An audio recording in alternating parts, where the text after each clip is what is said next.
வாடகைக்கு இருந்தோம் நாங்க டி நகர்ல. வீட்டு ஜன்னல் அப்படியே ஸ்க்ரூ எல்லாம் கழட்டி தனியா எடுத்து வச்சிருக்கு. திருடன் உள்ள வந்துட்டாரு, அந்த சுவடெல்லாம் இருக்கு.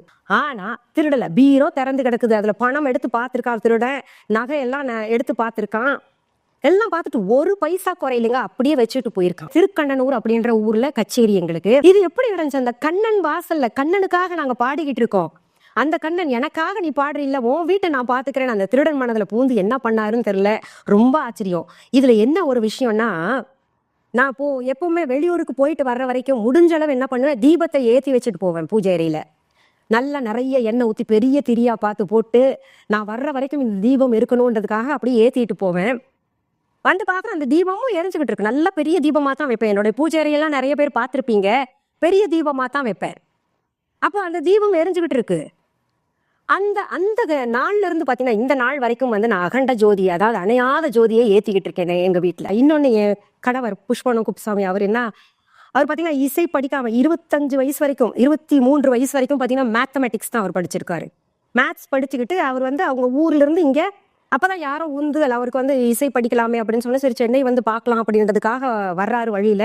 அப்ப அந்த வர்ற வழியில அப்போ மேல்மருவத்தூர் பார்த்தீங்கன்னா ரொம்ப சின்னதா இருந்திருக்கும், இவ்வளோ வளரல.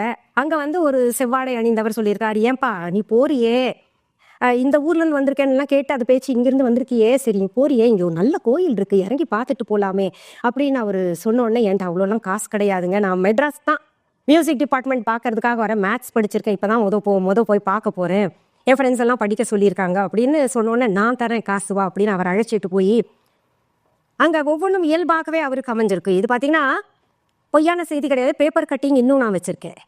ஒரு பெரிய செய்தித்தாளில் வந்த பேப்பர் கட்டிங்.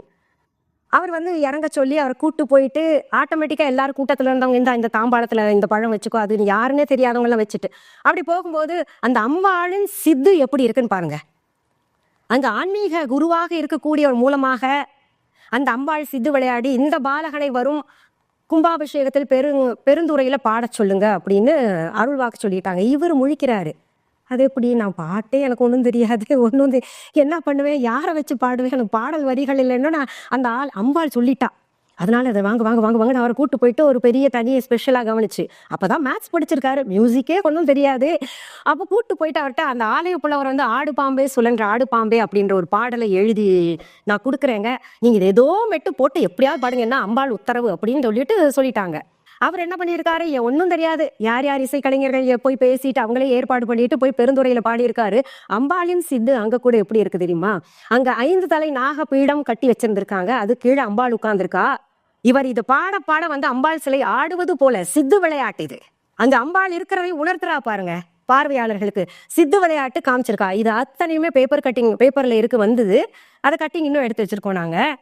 அது எல்லார் கண்ணுக்கும் ஆடுற மாதிரி தெரிஞ்சு எல்லாரும் அங்க மண்ணை கவிட்டு ஆடிக்கிட்டு, அப்போல இருந்து பாத்தீங்கன்னா இவர் பாடகரா மாறிட்டார். இவர் ஒரு பாடகரா மாறுவதற்கு, ஒரு கிராமத்துல இருந்து வந்திருக்காரு, இவ்வளவு பெரிய பாடகரா வருவதற்கு காரணம் சாட்சாத் அந்த அம்பாள் தான்.